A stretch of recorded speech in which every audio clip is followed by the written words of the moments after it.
ന്യൂനപക്ഷ സ്കോളർഷിപ്പിലെ 80-20 അനുപാതം റദ്ദാക്കിയ ഹൈക്കോടതി വിധി നടപ്പാക്കണമെന്ന് ബി.ജെ.പി. ആവശ്യപ്പെട്ടു. ബി.ജെ.പി. ഹൈക്കോടതി വിധിയിൽ സ്വീകരിക്കുന്ന ഉറച്ച നിലപാട് വിവിധ ക്രൈസ്തവ വിഭാഗങ്ങൾക്കിടയിൽ ബി.ജെ.പിയുടെ സ്വീകാര്യത വർദ്ധിപ്പിച്ചു.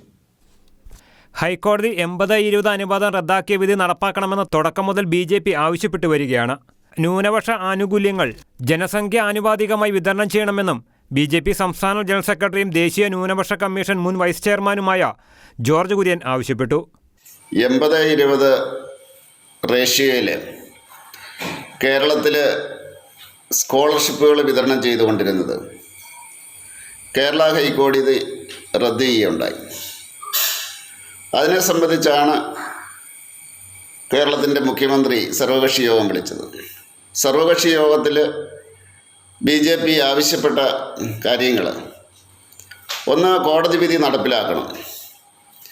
ജനസംഖ്യ ആനുപാതികമായിട്ട് ന്യൂനപക്ഷ ആനുകൂല്യങ്ങൾ വിതരണം ചെയ്യണം. 1992 ന്യൂനപക്ഷ കമ്മീഷൻ, ദേശീയ ന്യൂനപക്ഷ കമ്മീഷൻ ആക്ട്, അതുപോലെ നമ്മുടെ ഭരണഘടനയുടെ 14-ും 16-ഉം ആർട്ടിക്കിൾസ്, ഇതെല്ലാം അനുസരിച്ച് ന്യൂനപക്ഷ അവകാശങ്ങൾ, ന്യൂനപക്ഷ ആനുകൂല്യങ്ങൾ തുല്യമായിട്ട് വിതരണം ചെയ്യണം. അതാണ് സർക്കാരിനോട് ആവശ്യപ്പെട്ടത്. അതുപോലെ തന്നെ വേറൊരു കാര്യം,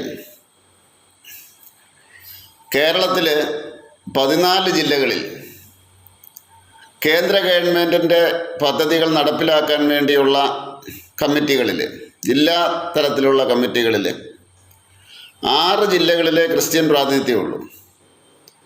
ആ തെറ്റ് തിരുത്തണം എന്ന് ബി.ജെ.പി. ആവശ്യപ്പെട്ടു.